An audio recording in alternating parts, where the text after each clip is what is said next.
Could we have also Kale and Michael come on up?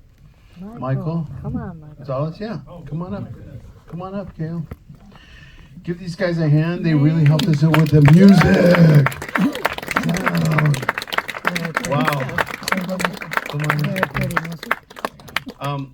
I'm going to walk around with the mic for questions, but we're going to start off with the conversation right now with Mat Gleason. Was the co-star of the film. So, but let's introduce everybody, and we'll have everybody introduce themselves, and then we can start the discussion. So we can start over there with Kale. I'm Kale Rosette. I'm a re-recording mixer, and I did the dialogue editing and the mix. Good. I'm Matt. I talk a lot. Right there. Nobody reads anymore. I don't really write. Are you on? Talk. I don't know how to turn this on. I think it's on. Hello. Hello. My name is Alfredo de Batuc, and I'm an artist, a visual artist.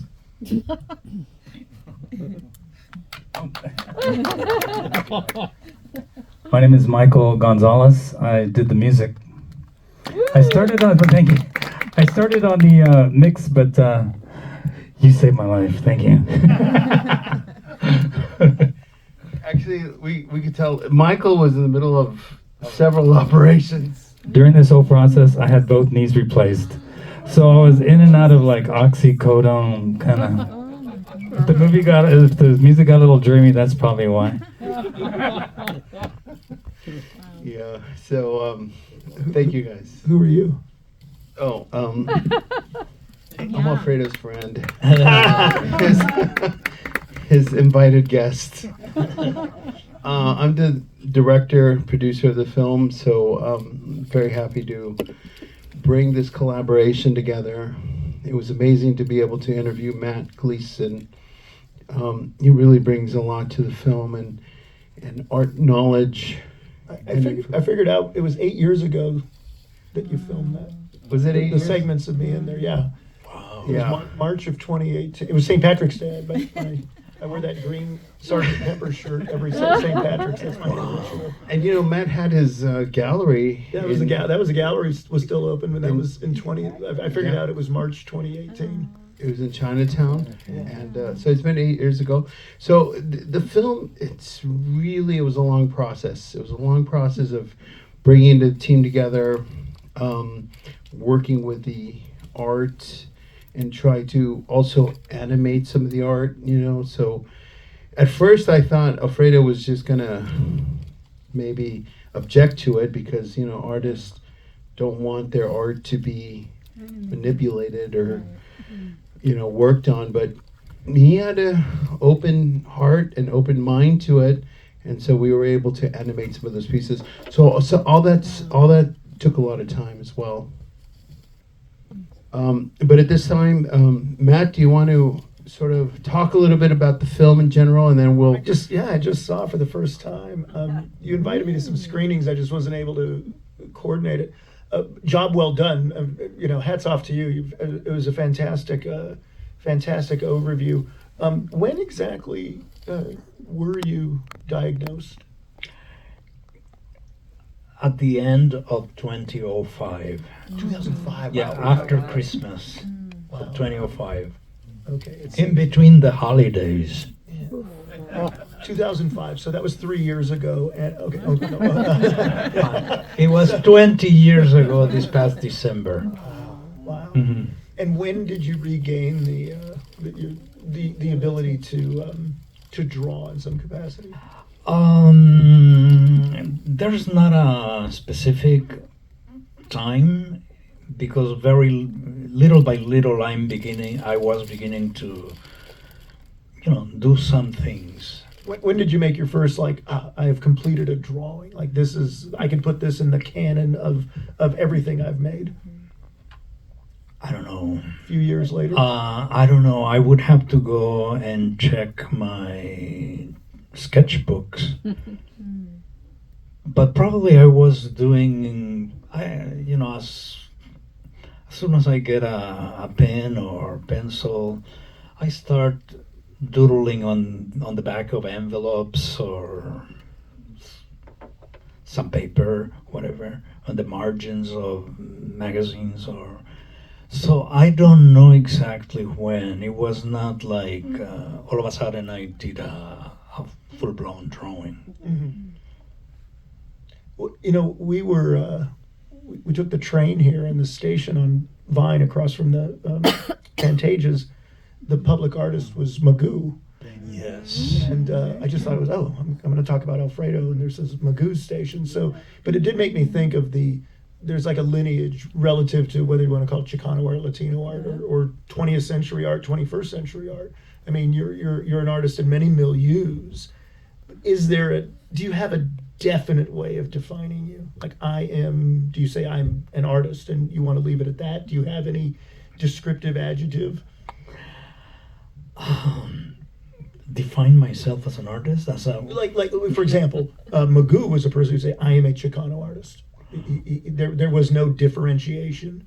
So, Well, I'm a Los Angeles artist.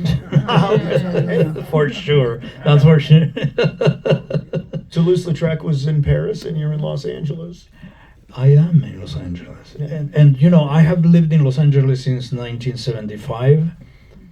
Wow. This past September was half a century that I've been here, and I've been moving all over the place.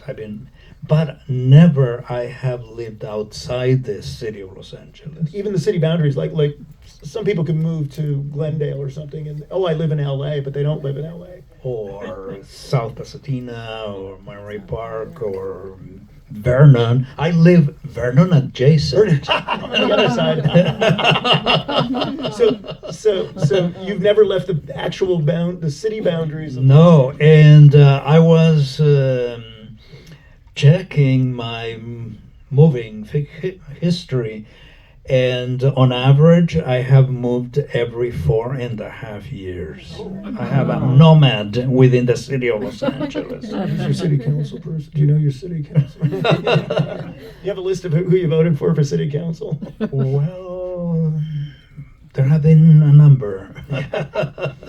So you've been here this long, you've seen the city change, and yet has City Hall, and maybe you're not, I mean, in the film you go down and see it, but it's not like you're sitting out there sketching it every day. You can draw it from memory. So, but have you seen that physical building with which you're obviously so identified? Have you seen it undergo any transformation, gradual or quick? No, actually, the building remains the same, I would say. Very few things in LA are the same. Everything's a Starbucks now. But not the city, not City Hall. I mean, you could see a picture from 1926. Isn't that the year it opened? Is it 100 years? 1928. Okay. You could see, you picture from back then. You see, it looks the same. Pretty much the same. The architecture remains the same. The trees outside have gotten older, and then one of the things is that the entrance to the building was on Spring, and now it's what is it? Is it Main Street now? And now it's on Main Street, yes, in the back. Yeah. And then there's more security. It didn't used to be like I used to be able to just walk You right just in. would walk Now it's like, what are you up doing the here? steps, and that was the front door. But now it's through the back, but I don't know when that happened. And also, but you still can go up all the way to the, I don't know what floor is. Did you know that there's a copy of it in Nebraska? Have you ever heard that? No. Oh, in Lincoln, Nebraska, the same architect, after he finished City Hall, he went to Lincoln, Nebraska, and built another one. I didn't know. So I think it's a little taller and he used some of what they figured out during LA's for Nebraska. So is there we just think of it as a white, but you've got your chromas in front of you. What range of colors would you use to render the city hall? I mean, you don't think of oranges or yellows, but looking at some of those paintings, there's all sorts of tints. Does that change over the years? No. Well, actually, I don't pay attention to that because one of the things that I do is I use Not even in hindsight. I mean, in the moment, fine, you're the magician, you're doing it. But in hindsight, if you thought, oh, in the '90s, it was a little bluer, and now it's a little more crimson or something. When I'm using paint, I start out with grays, bluish grays, and then I add layers of color that is white, but mostly towards the yellow. Yellow. A bit more yellow. Oh, more yellow. One just say, oh, it's a white city hall, but if you look, there's going to be a little more yellow. Because I've noticed. I mean, I have a few of your pieces, and I have you've sent me plenty of postcards over the years, and I've noticed it's never the same color if you really look at them. Yeah, but it's never white. It's always mixed. It's always white mixed with something else. A little. Yeah, but little not extra. towards the greens or blues. Not yet. Reddish, oranges, yellows. Yes. A year from now, the new series, Green City Hall. Maybe. Yeah. Along with City Hall, we could talk a little bit about Dolores del Rio mural. It's right down the street. And right down the street. And actually, when I was working with Michael, he didn't know. Well, he realized he was working on a film, and the mural was just right there. Can you? Yeah, so he's at my place and we're working on the music and going over the sound. And we go, well, let's break for lunch. And so we go, I live right off Hollywood Boulevard. This is my neighborhood. And he goes, oh yeah, that's who you're scoring. Like, and we're setting up the mural. And for inspiration, believe it or not, like I would take breaks on my own when we were not together and just cross the street and just, because I didn't have any of your actual paintings just on video. So anyway, that was a lucky break on my part. Your thoughts about that mural, because since it's the neighborhood, what were your thoughts on it? It's like having a Banksy in my neighborhood. Yes. It is, but Latino. Yes. So I mean, it's beautiful. It's inspiring, and nobody has tagged it. It's still pristine. It's beautiful, and I just was really fortunate to have that right there while I was working on the music. So. And you have a mural in LA not tagged as an absolute. Well, one of the things that now that we are talking about the mural, the first idea was a different shape. It was going to be more like a square to remind, reminiscent of the orange crate labels of the teens and 20s in Southern California, because this area was basically agricultural, orange groves and citrus mostly, and they created these labels for their crates with these fantasy images of what sunny Southern California was supposed to be. And so that was my original inspiration. I said, I have to go back to the original visual history of this land, of this region. But then I couldn't find a wall that would fit that, and then they offered me this particular wall, and because the wall has this architectural detail there, that I couldn't do the square shape. I had to go change it and make it letterbox, or what do you call it, cinemascope. Much wider. Much wider, yes.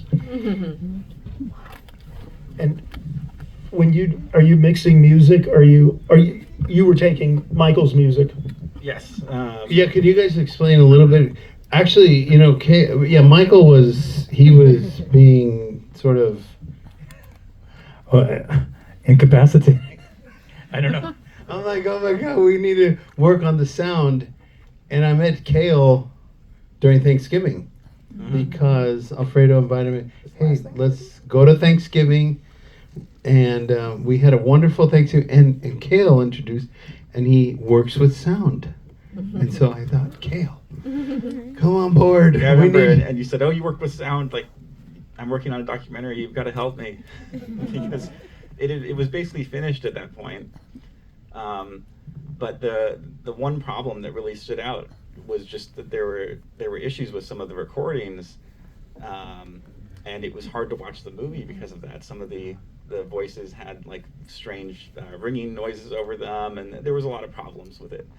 And I have a lot of expertise in that area. I've been doing sound restoration for the past 10, 12 years. Just getting rid of background noise, like they did with that Beatles movie with Peter Jackson.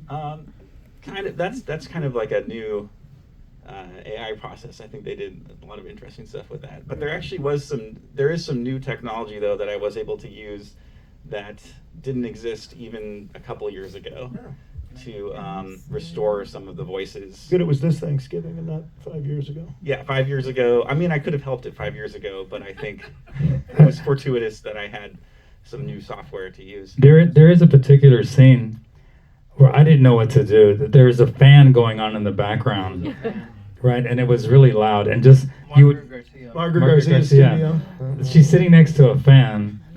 And you would EQ it, and then to get the fan out to find. I mean, I don't know what you did, but that was so beautiful. I mean, that was spectacular, and her voice was just so pristine. So, really fantastic mix on that as well. Thank you. I'm just pleased that I was able to help the film because I think it is a wonderful film, and just remove the one thing that was going to inhibit people's ability to enjoy it. Yeah. And then Roberto, that helps you as a filmmaker, knowing that you have access to everything you possibly could have, rather than, they said something great, but there was a dog barking or something, right? Yeah, no, I'm very blessed to work with Michael. I've worked with Michael on other films, and also blessed to meet Kale at the right time. It was at the right time because Michael was incapacitated. He was just being drugged up. Right. And I'm like, Michael, we need to fix some music. Like, oh my God, I can't. I can't at the moment. Michael, we need to fix it. Like, can't. I'm like, okay. I'd like to open it up for like let's open it up to questions. Who has questions? Comments? Comments and questions. Thank you very much for making this film and for this wonderful artist, Alfredo. So I have a question for Alfredo. This is all about you. I would like to know what inspires you to create your art today, and how has it changed since you started creating art? Well, right now I'm not creating much. I have issues, and it's just an impulse. It's not something that, I don't know, like I have never understood the word inspiration. It's just like something that I do, and or I used to do constantly, and it's like, I don't know, like a tree growing, and I don't know,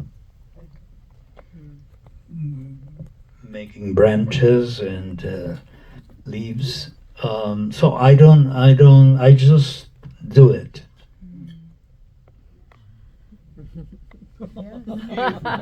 One thing I would say of as far as your process, you were talking when you were incapacitated of being the receptor. What did you receive as an artist, maybe, that you hadn't had before, that you hadn't received before, that hadn't gone through an inspiration? Was there anything unique, like, oh, I'm here now? Obviously, it's a lamentable situation, but was there something that you received then, going, okay, I'm glad I was a receptor for that? Well, there's more to life than art, and No, there isn't. one day is like you need so many things in one day, and you cannot create all those things that you consume or that you need. And it was not my word that it wasn't. It was Laurie Stevens's word who said that I'm a receptor. Oh, okay. So. But I was just like unable to move, so.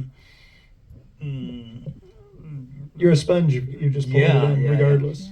And also, always I want to do things, but I just can't. I also want to introduce somebody who was in the film because you were drawn. She's also a portrait. Why don't you introduce yourself? Hi, I'm Molly Barnes. I'm an art dealer here in New York. And I have several of his pieces. Somebody left one of the big piece of the fish swimming in the air, left it in front of my house. I don't know why they did, but they did. And I took it in, and then I got really addicted to his kind of art, and I want to find out what it is he's going to do next, because I think he's brilliant. Thank you, Molly. What are you going to do next? What are you going to do next? Thank you, Molly. Wait, can you answer Molly's question? What are you going to do next? Well, my main goal is to get well physically and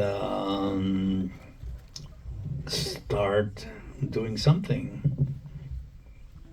Small things. I would prefer to do something large, painting, oils, but that's really not possible. I cannot start there. We have one and then two over here. I think you answered the question. I was going to ask you how your health was and what was your productivity. Are you painting, drawing?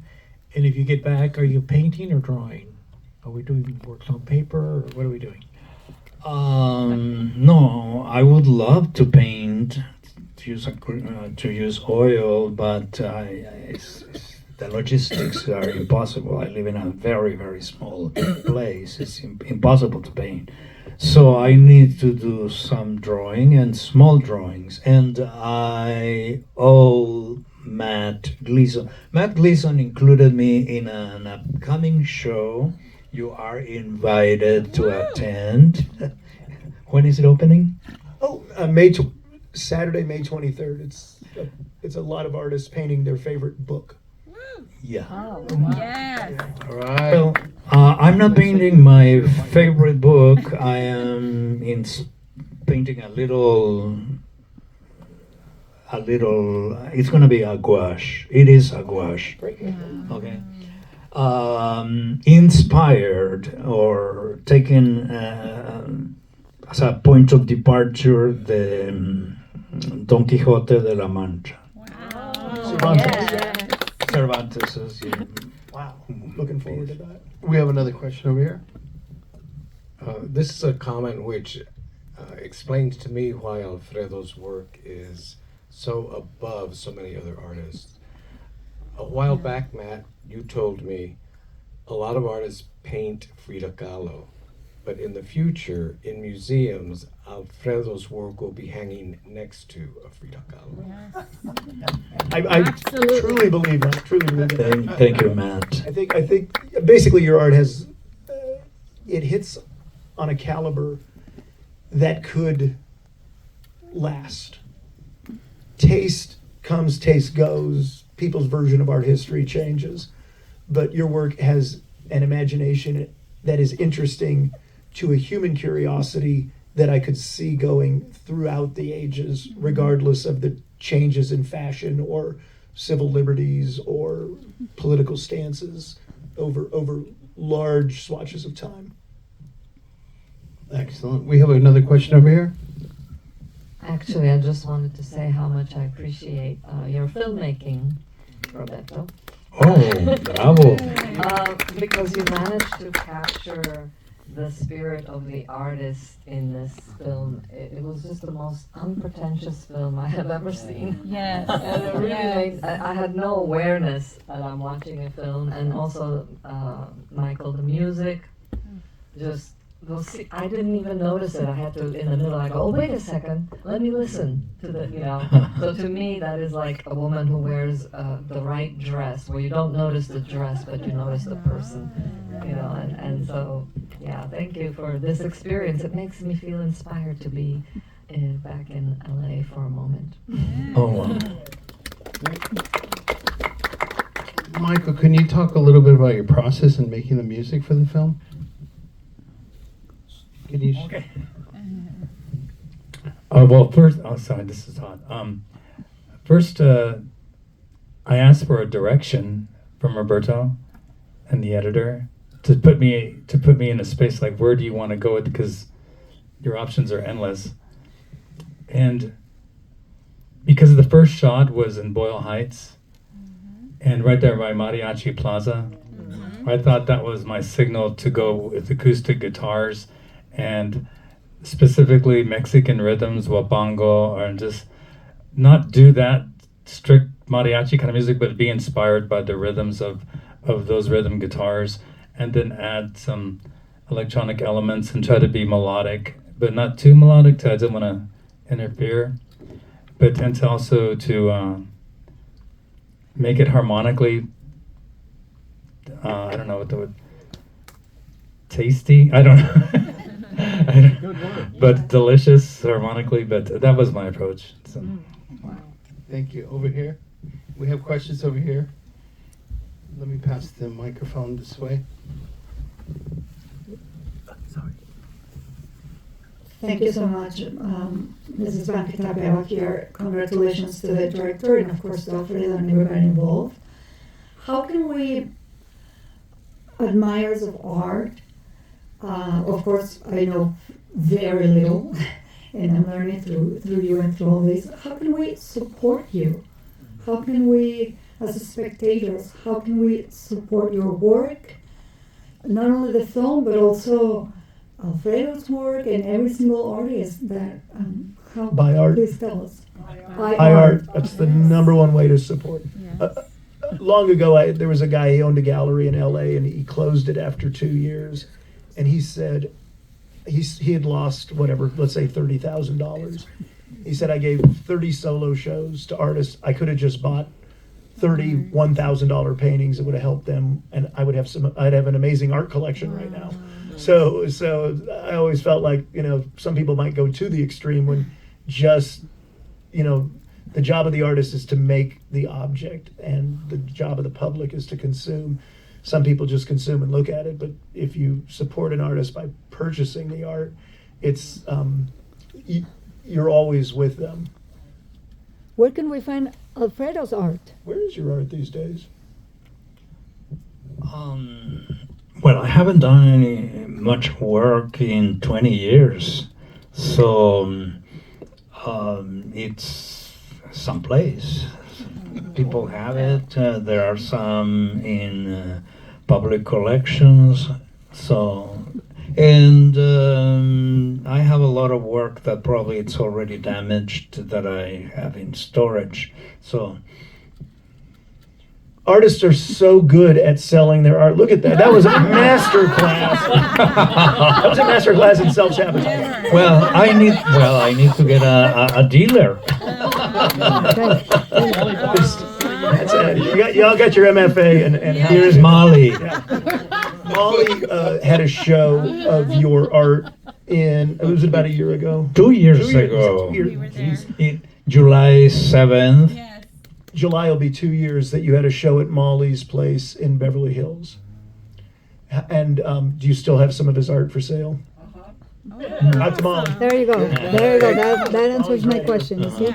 Francesco has a question over here. Well, I've been very fortunate in spending very valuable time with Alfredo de Batuc. We have this idea, Alfredo had an idea of meeting every week. We sat down with a cup of coffee and we spent some time elucidating with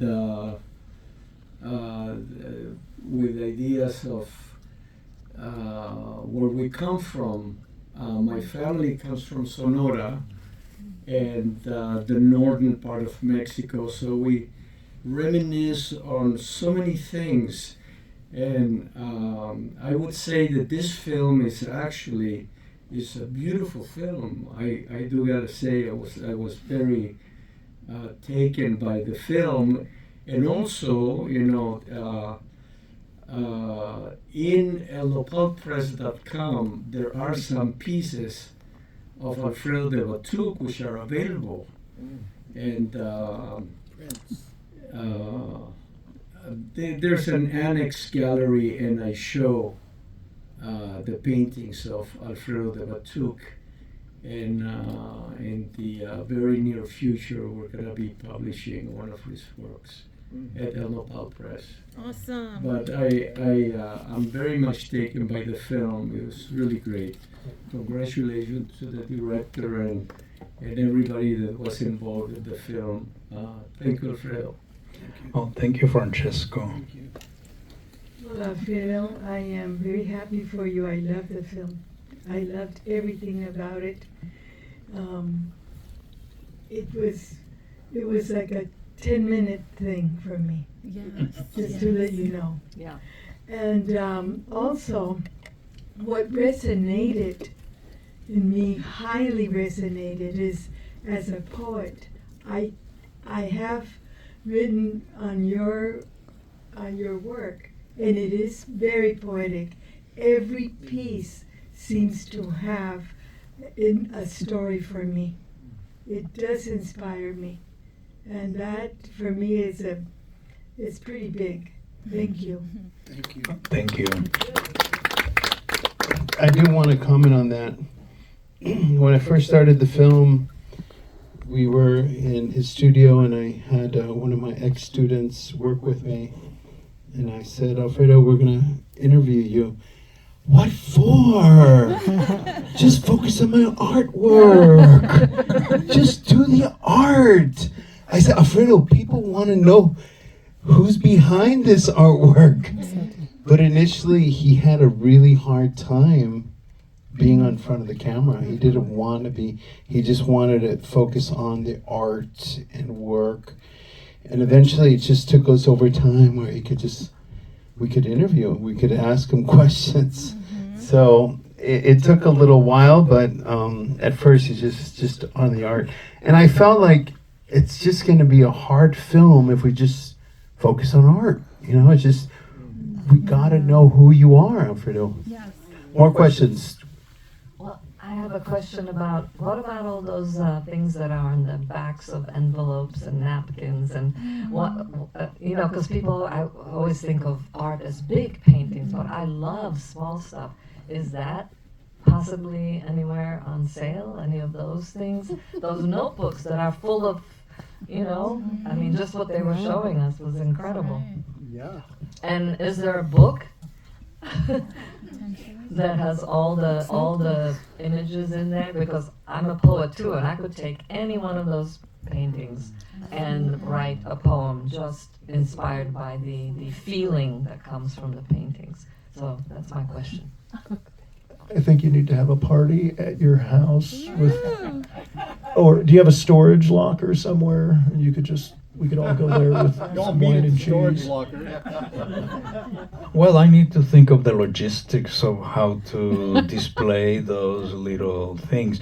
And by the way, the sketchbooks are not for sale, and they won't ever be. I don't know how many I have. I have hundreds, probably over 1,000. Okay. I don't have any idea. I started doing sketchbooks back in the 70s. Wow. We have another question over here. It's not a question as much as I want to express my gratitude. My name is Lupe Montiel, and I am a filmmaker. I'm an actor. I'm an interdisciplinary actor. I want to thank every single one of you for being here.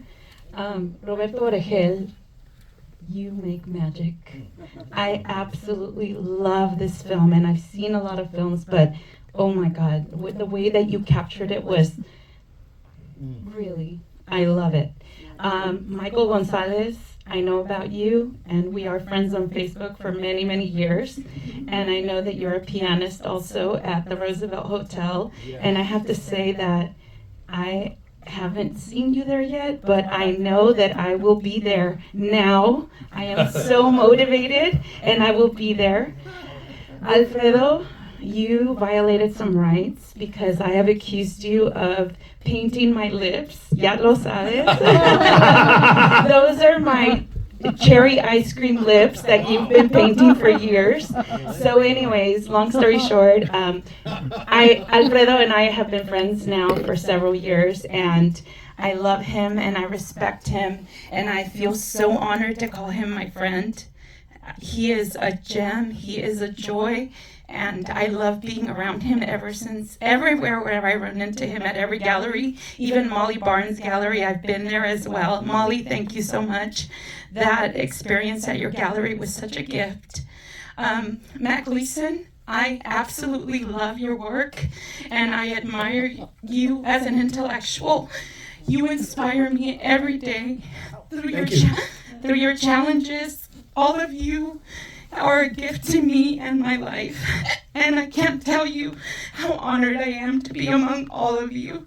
The sound guy over here who did an amazing, Kale, you did such an amazing job that I need to bring you on board for my next project. I just got signed for another film, so I would love to have you on board. All of you are a gift. I see Luis, I see Kane, I see Mr. Hill here, and I know all of you, and I love you for your work, and I just want to express my deep gratitude for your years and your love for our city and all the work you do. I love all of you so much. I can't say enough.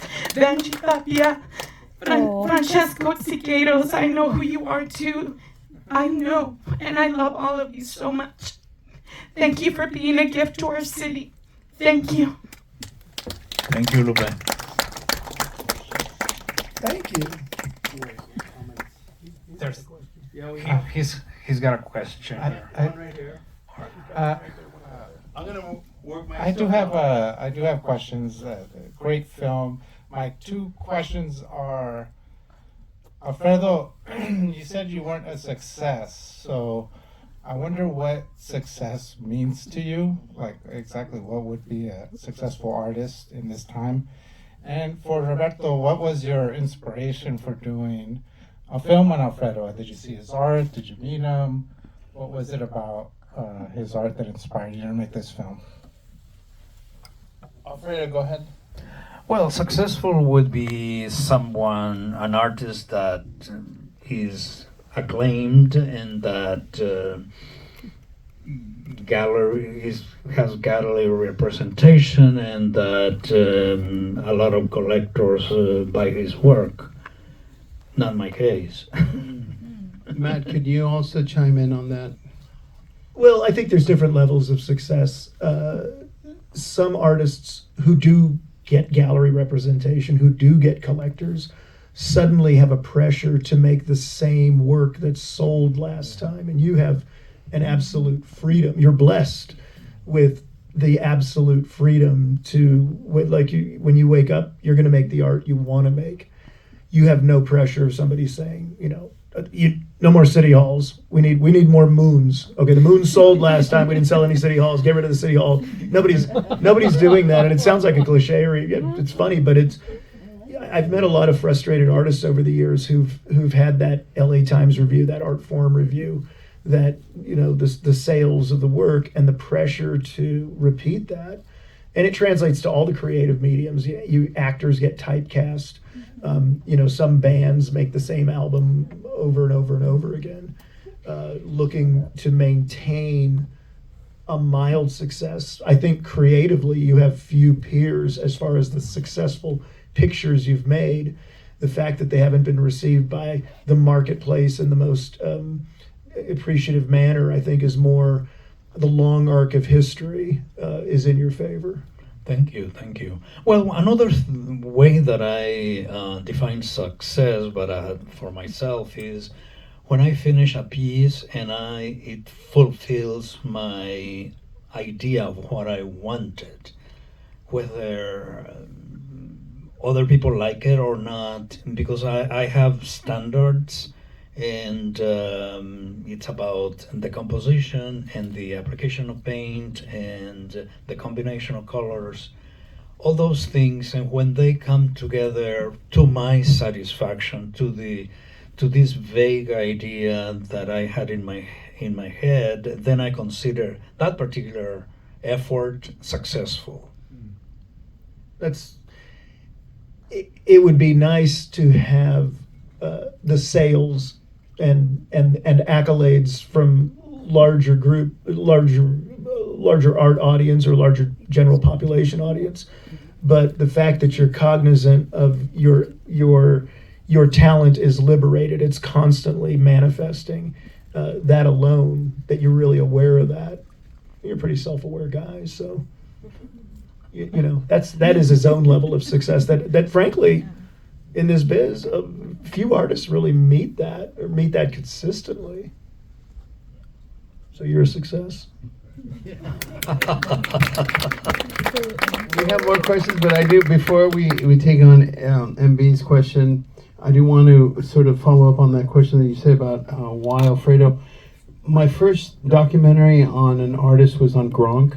I was neighbors with Gronk for many years, and I was able to do a show that he was having over in Oxnard at the, one of the major museums in Oxnard. And so I did a short documentary, mostly focusing on his Tormenta painting that he does. So that was my first short, and then I graduated over to working with Eloy.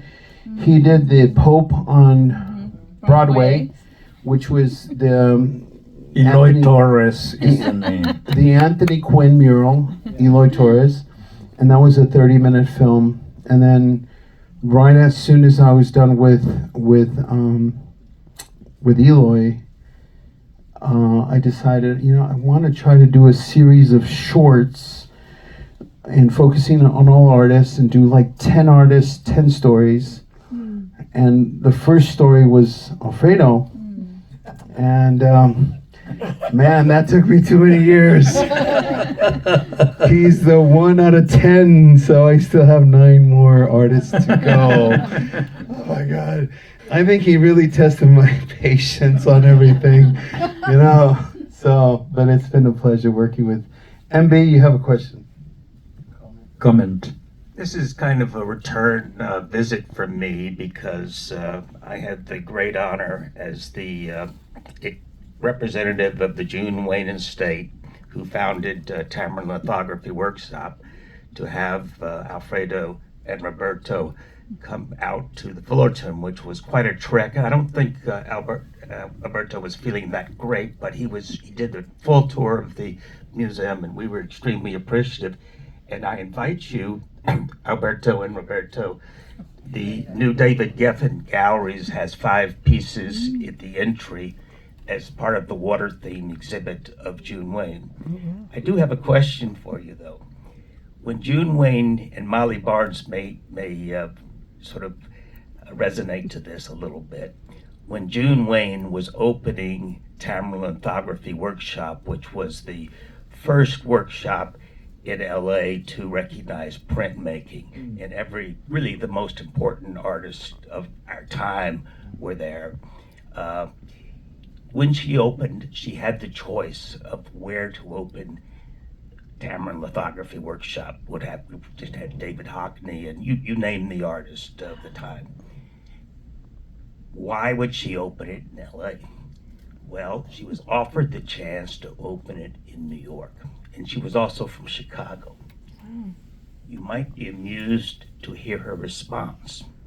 She said, LA is presently a desert, and if I fail, I want to fail where no one sees me.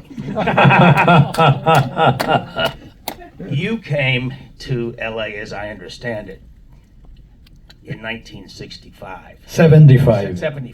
50 years ago. But you have stayed here, and you have made this your home, and you certainly could have had many options as to where to go. What has kept you in LA? what has made you feel an identity, an association, and a desire to stay here? I don't have a statement as juicy as John Wayne.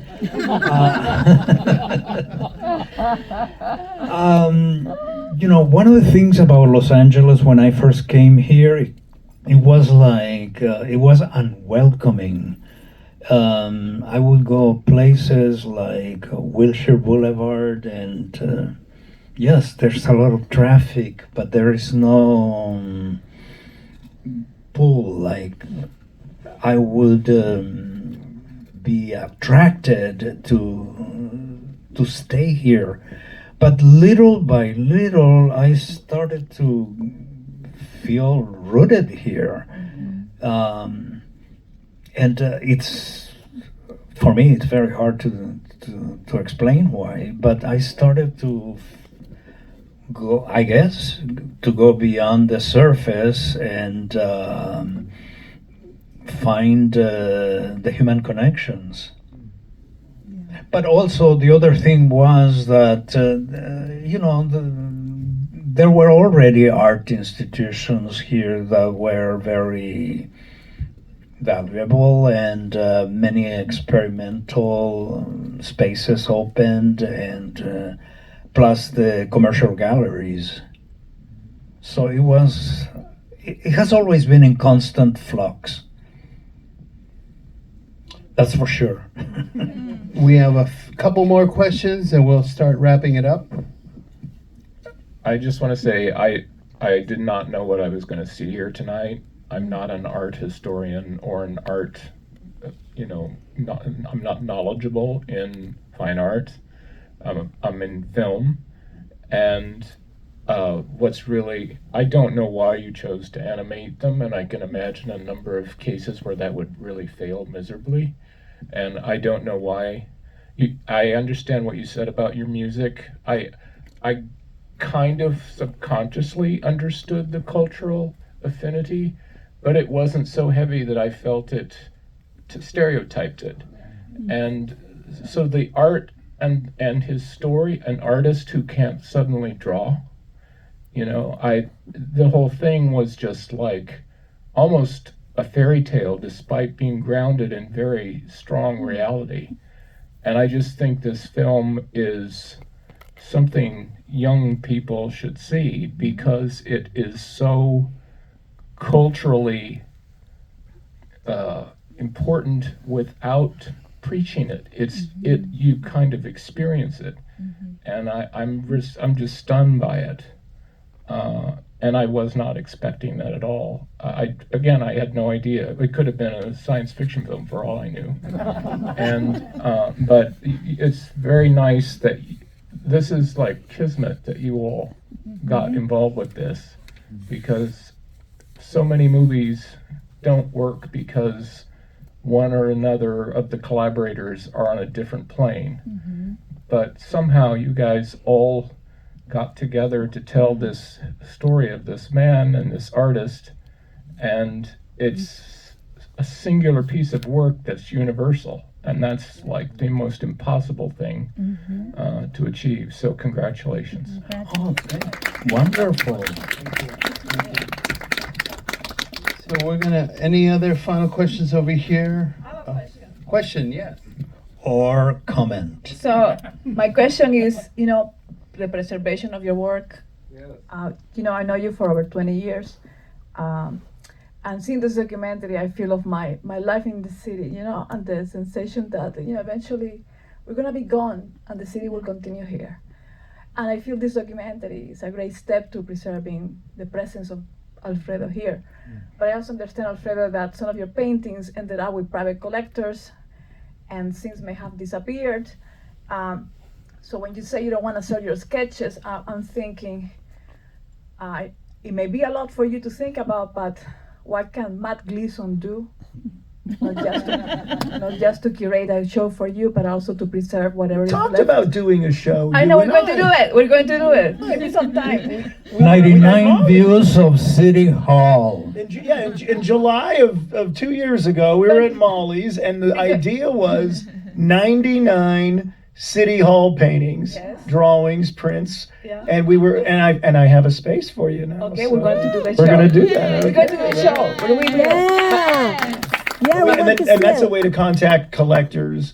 I just worked with an artist doing a 40-year retrospective of Abel Alejandre at Museo in Anaheim, and just the ability to get in touch with collectors.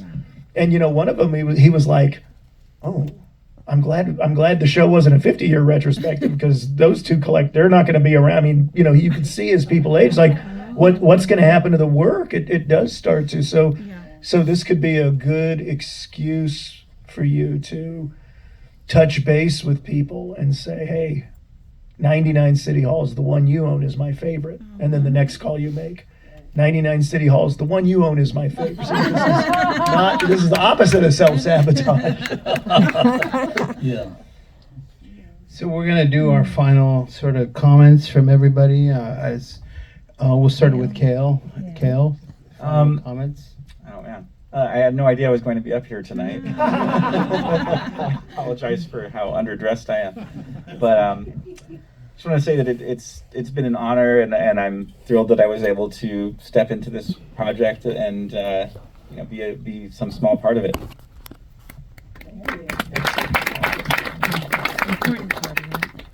Look, I've said it all. Blah blah blah. I mean, the guy's great, and your grandkids or grandnieces and nephews will probably be seeing his art.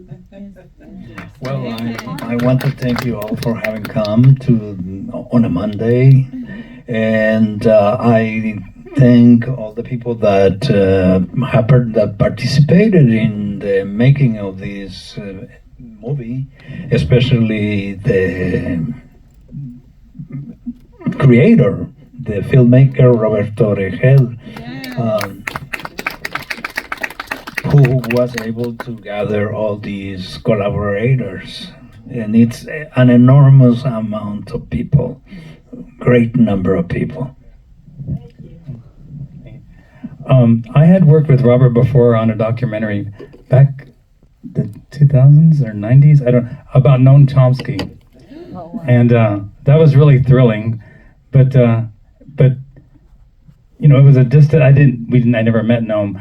So to be sitting here next to Alfredo, this is really thrilling and really quite an honor, and I'm just really touched. And thank you. It's really been a pleasure to write music to you.